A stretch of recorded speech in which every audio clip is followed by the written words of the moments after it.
అదే మాట అదే బాట మాది తెలంగాణ బావుట. ప్రజా వ్యతిరేక విధానాలను తూర్పారబడుతూ ఉచిత హామీలతో ఓట్ల రాజకీయం చేసే పార్టీలను నాయకులను ప్రజాకోర్టులో నిలబెడతాం. ఇప్పుడు తెలంగాణకు కావాల్సింది ఉచిత హామీలు కాదు, ఉచిత విద్య, ఉచిత వైద్యం, ఉచితంగా న్యాయం. మహనీయులు బాబాసాహెబ్ అంబేద్కర్ ఆశయ సాధనే లక్ష్యంగా తెలంగాణ ఆకాంక్షలే సర్వస్వంగా మా కలం మా గలం వినిపిస్తాం. తెలంగాణ పేరుతో అక్షర పోరాటాన్ని ప్రారంభిస్తున్నాం. ఈ పేపర్ను మీ ముందుకు తీసుకువస్తున్నాం. ఆ రోజు మేము రాసిన మాట, అమరుల సాక్షిగా, అంబేద్కర్ సాక్షిగా, ఉస్మానియా సాక్షిగా, ఉద్యమం సాక్షిగా, ఉదయిస్తున్న సూర్యుడి సాక్షిగా, మలిన మెరగని నిప్పురవ్వ సాక్షిగా తెలంగాణలో జనం గొంతుకై నిజాన్ని నిర్భయంగా రాస్తాం. అన్యాయం పైన అక్షర పోరాటం చేస్తాం. జై తెలంగాణ, ఇది తెలంగాణోడి కలం అని చెప్పేసి ఆ రోజు తెలంగాణ తొలి అడుగు వేళ మేము చెప్పినటువంటి మాటలు ఇవి. ఆనాటి నుంచి నేటి వరకు అదే మాట అదే బాట. ఎక్కడా తొనకని బెనకని వ్యవహార శైలితో అక్షరోద్యమమే ఊపిరిగా మా ప్రయాణం సాగుతోంది. ప్రభుత్వం పైసలు, ప్రైవేటు పెత్తనం అంటూ ప్రైవేటు కంపెనీలకు ప్రభుత్వాలు ఎలా దోచిపెడుతున్నాయో అక్షరం విడమర్చి నాడే చెప్పాం. ఫ్రీ ఫ్రీ ఫ్రీ అంటూ కాంగ్రెస్ చేస్తున్న ప్రచారం పైన అప్పుడే హెచ్చరించాం. హస్తం పార్టీ హామీల విలువెంత అంటూ లెక్కగట్టి మరీ చెప్పాం. అధికారంలోకి రావాలన్న యావ తప్ప వాటిని అమలు చేసే స్తోమత కాంగ్రెస్కు లేదని ఆనాడే చెప్పినాం. ఇప్పుడు దాన్నే కల్లారా చూస్తూ ఉన్నాం. ఇచ్చిన హామీలలో ఒక్కదాన్ని సరిగ్గా అమలు చేయలేని స్థితిలో రేవంత్ సర్కార్ ఉంది. ఇంకా మణిపూర్ హింస పైన కేంద్రంలోని మోడీ సర్కార్ పట్టింపు లేనితనంతో ఉండడాన్ని మౌనముని మోడీ పేరుతో నిలదీశాం. నాడు కుంభకర్ణుడు నేడు మోడీ అంటూ ధైర్యంగా ప్రశ్నించగలిగాం.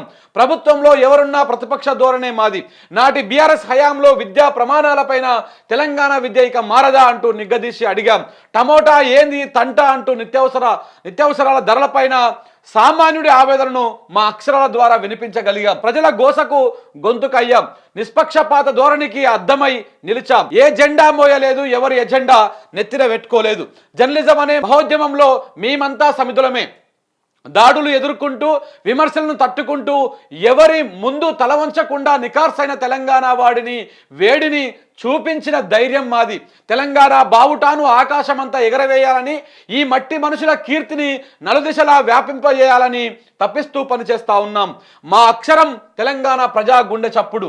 ఇక్కడి మహనీయుల ఆశయాలను నిత్యం స్మరిస్తూ ప్రభుత్వాల తప్పిదాలను ఎండగడుతూ మేము సాగిస్తున్న ప్రస్థానంలో సవాళ్లు ఎదురవుతూనే ఉన్నాయి. వాటిని అంతే చాకచక్యంగా ఎదుర్కొంటూనే ఉన్నాం. నేటి ప్రభుత్వానికి మా అక్షరాలతో తీక్షత కనిపించవచ్చు, పదునైన భాష ఉండవచ్చు. అది కేవలం పాలకపక్షంపై ప్రజల అభిప్రాయాన్ని చెప్పడానికి మాత్రమే తప్ప మాకంటూ వేరొక ఆలోచన లేదు. ప్రజల్లో ఉన్న ఆవేదనను, సంఘర్షణను, సంవేదనను తెలియజేసే ప్రక్రియలో భాగమే తప్ప మరొకటి కాదని మరొకసారి గుర్తు చేస్తా ఉన్నాం. ఎవరు అధికార పీఠంపై కూర్చున్నా మా వ్యవహార శైలి ఇలాగే ఉంటుంది. మేము ఎప్పుడూ ప్రతిపక్ష గొంతుకగానే ఉంటాం. ఇది తెలంగాణ పత్రికకు ఇది తొలి వసంతం. తెలంగాణ పత్రికకు ఇది తొలి వసంతం. ఏడాది కాలంగా మమ్మల్ని ఆదరిస్తున్న ప్రతి పాఠకుడికి పేరు పేరున అక్షరాభివందనాలు.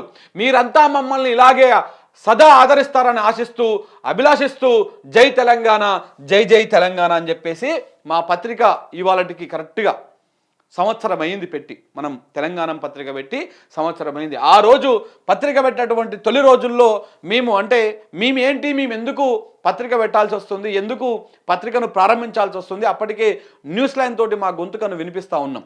కానీ ఎందుకు పెట్టాల్సి వస్తుందో ఆ రోజు మేము ఈ విధంగా చెప్పినాం. ప్రజా వ్యతిరేక విధానాలతో కేవలం ఉచితాలతో మాత్రమే తెలంగాణ రాజకీయాలు నడుస్తూ ఉన్నాయి. అన్ని పార్టీలు ఇదే తరహాలో పోతూ ఉన్నాయి. కాబట్టి మేము దాంట్లో నుంచి ఏ రకమైనటువంటి సమస్యలను ప్రజల దృష్టికి తీసుకుపోతున్నాము అనేదాన్ని చెప్తూ ఆ రోజు రాసినటువంటి మాట, అమరుల సాక్షిగా, అంబేద్కర్ సాక్షిగా, ఉస్మానియా సాక్షిగా, ఉద్యమం సాక్షిగా, ఉదయిస్తున్న సూర్యుడి సాక్షిగా, మలిన మెరగని నిప్పురవ్వ సాక్షిగా తెలంగాణలో జనం గొంతుకై నిజాన్ని నిర్భయంగా రాస్తామని ఆ రోజు మేము చెప్పినాం.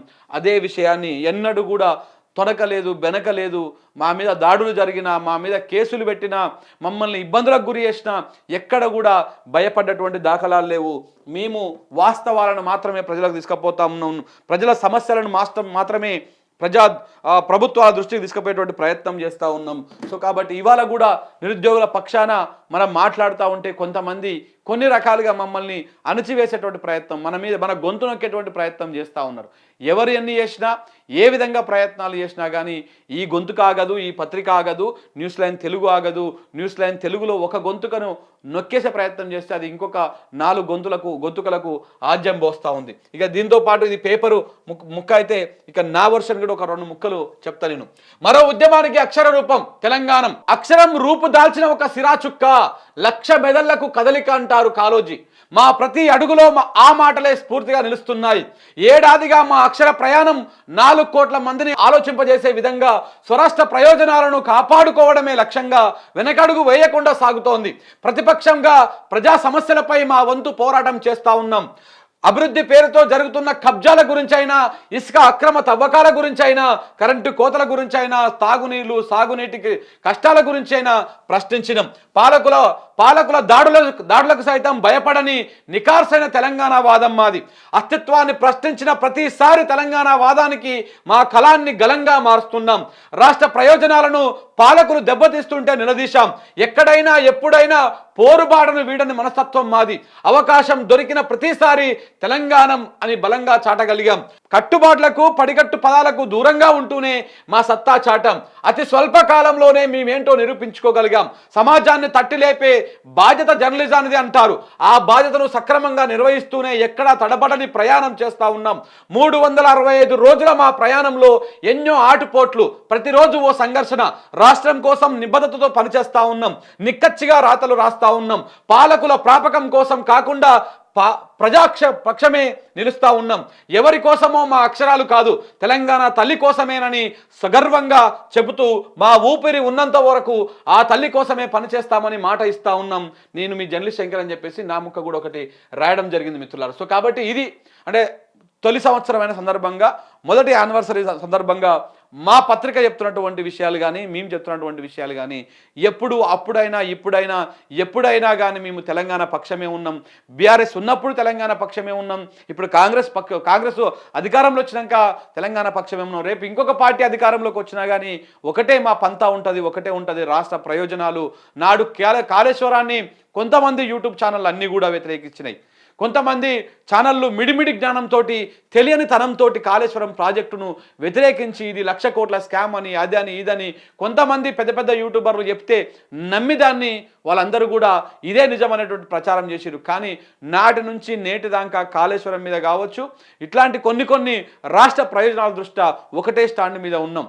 నీళ్లు కాళేశ్వరం నుంచి తప్ప మనకు వచ్చేటువంటి అవకాశం లేదు, మిగతా ఏ రకంగా కూడా వచ్చేటువంటి అవకాశం లేదని చెప్పేసి నాటి నుంచి నేటి దాకా ఒకటే లైన్ మీద మేము ఉన్నాం. మేము ఇప్పటికీ కాళేశ్వరం మీద వాస్తవాలని చెప్పేసి ఒక 40 నిమిషాల డాక్యుమెంటరీ కూడా చేసినాం, మీరు అందరూ చూసి ఉంటారు. సో కాబట్టి ఎప్పుడు ఇంకా నెక్స్ట్ రాబోయే రోజుల్లో కరెంటు విషయంలో కూడా అలాంటి డాక్యుమెంటరీ చేసేందుకు కూడా ప్రయత్నాలు చేస్తూ ఉన్నాం. అసలు ఏం జరిగింది కరెంట్లో, ఏమైంది, ఏ విధంగా మార్పులు చెందినా ఏంటి అనేది కూడా ఆ ప్రయత్నం మొదలు పెడతా ఉన్నాం. కాబట్టి మాకు రాష్ట్ర ప్రయోజనాలు ఇంపార్టెంట్. ఇక్కడ ఈ పార్టీ ఉందా, ఆ పార్టీ ఉందా, ఆ పార్టీకి మనం జోకాలనా, ఈ పార్టీకి జోకాలనా అన్నటువంటి అవసరం మాకు లేదు. మా వాదము ఎవరు అనుకూలంగా మార్చుకుంటారనేది మాకు సంబంధం లేని అంశం. మేము మాట్లాడేది కొందరికి వ్యతిరేకంగా ఉంటుంది, కొందరికి అనుకూలంగా ఉండవచ్చును వాళ్ళ దృష్టిలో. కానీ అంత మాత్రాన మేము ఒక పార్టీకి అయినట్టుగా కొంతమంది మా మీద బురదలటువంటి ప్రయత్నం చేస్తూ ఉంటారు.